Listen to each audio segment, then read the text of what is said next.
happy day. How does slowing down sound to you today? Would you like to reduce the noise for just a bit? Are you ready to make a choice and decide to listen?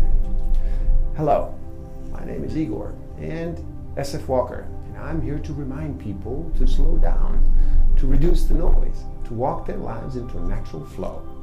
Welcome back to the Book of the Week series. Every week as I read another amazing title, I share it with the world. Today we look at the upside of your dark side. By being your whole self, not just your good self, drives success and fulfillment, by Todd Kashdan. The leading predictor of success in elite military training programs is the same quality that distinguishes people best equipped to resolve marital conflict, to achieve favorable deal terms in business negotiations, and to bestow the gifts of good parenting onto their children. The ability to tolerate psychological discomfort. This is what psychologists refer to as distress tolerance. Instead of suggesting that one state is best, like happiness, suggestion is that they all are. The idea that every emotion is useful, even the ones we think of as negative, including the painful ones. See, Jack Welch took the helm of GE and introduced the world to stretch goals. His idea was that placing people in uncomfortable and demanding positions can accelerate personal growth and ultimately performance. If positivity and optimism account for 80% of success, more or less, then tapping the whole range of experience offers the remaining 20% edge.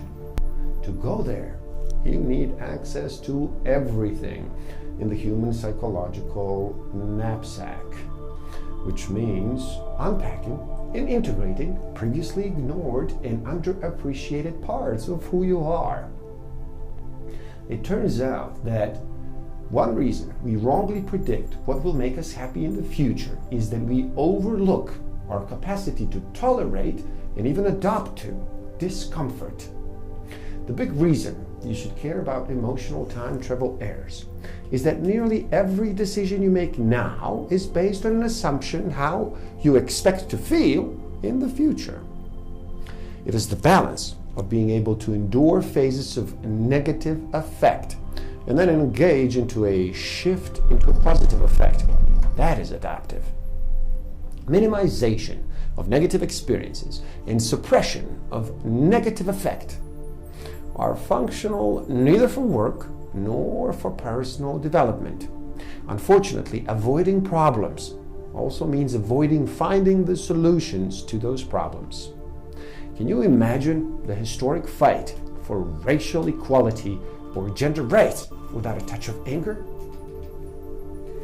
Whole people have the ability to approach goals flexibly by continuing to invest into progress, and when progress occurs at an acceptable pace, and by swapping old goals out for new ones when failure is almost certain.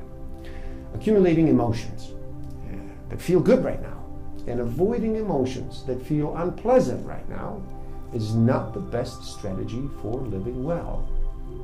The trick, when wholeness is concerned, is not to avoid negative emotions, but to take the negative out of them. Social agility is the ability to recognize how one situation differs from another and to adjust our behavior to match these changing demands. Socially agile people are productive, selecting and influencing the situations they encounter. You have to understand, discomfort is internal. It is a subjective phenomenon experienced by the individual, whereas an antidote, comfort, is to be found externally in the material world around us. Not only would developing a tolerance of more challenging psychological states help you as an individual, it would also be good for society in the long term. And this is because comfort addiction is not just a plague that is relevant to you, it is also, collectively speaking, the legacy to our children. We avoid negative emotions not because we're too dumb to know better, but for four basic and very intuitive reasons, they are unpleasant. They represent getting stuck in a rut. They are associated with the loss of personal control, and they are perceived correctly as having social cost. Emotions, all emotions, are information. Feeling good and feeling bad let us know about the quality of our progress, our interactions, our environment, and our actions. Simply put, emotions are like a GPS monitor. It is helpful to make some distinctions here, some differentiations that are very important. Guilt is the remorseful awareness of having done something wrong. And the self-reproach for a supposed inadequacy or wrongdoing. Shame is a different beast. When we feel ashamed, we don't just see our behavior as wrong or mistaken. We view ourselves as being fundamentally bad people. With guilt, this awareness of wrongdoing is limited to a specific situation. Shame is experienced as a negative metric of who we are. Anger trumps happiness when trying to confront a wrongdoer. Anxiety trumps happiness when taking precaution against looming danger. And sadness trumps happiness when securing help to handle a loss or personal difficulties. In a cognitively demanding situation, with a large number of options, the form of optimal decision-making looks like this. Spend a small amount of time mindfully contemplating the situation, then stop. Step over to another unrelated activity for a certain period, and then render a decision. Mindfulness can be beneficial, but we are also naturally predisposed to mindlessness. Automatic thinking helps conserve mental resources. Mental depletion can lead to a productive form of disinhibition. Mindless processing often leads to superior performance and better decisions, especially in complicated situations. Attempts to stamp out mindlessness are destined to fail. Contrary to popular thought, people don't mind being told what to do. What people do mind is being told how to do something. Do not create a culture based on the assumption that positivity must reign supreme.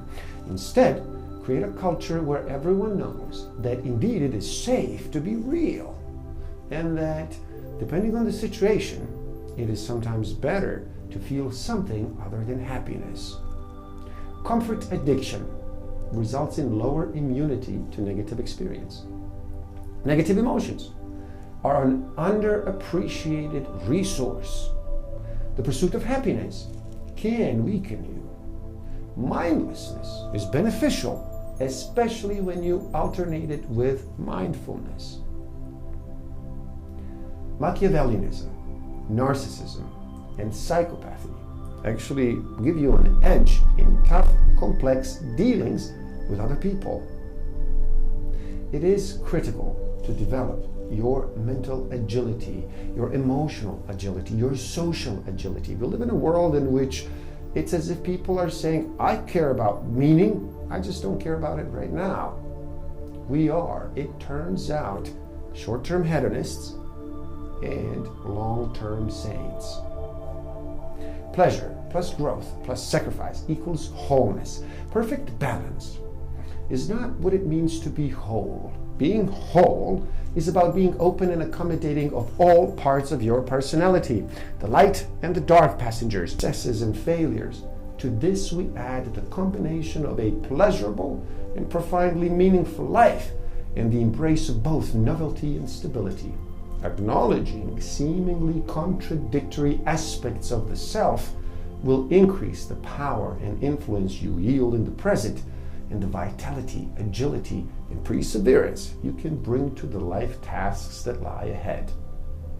Please do help out. It is easy. Simply like this video so more people can enjoy it. Share it too and spread the word. Subscribe to my channel and stay up to date. And the link to this book is in the description below. So buy it and read. Never stop learning. Thank you. Love and respect.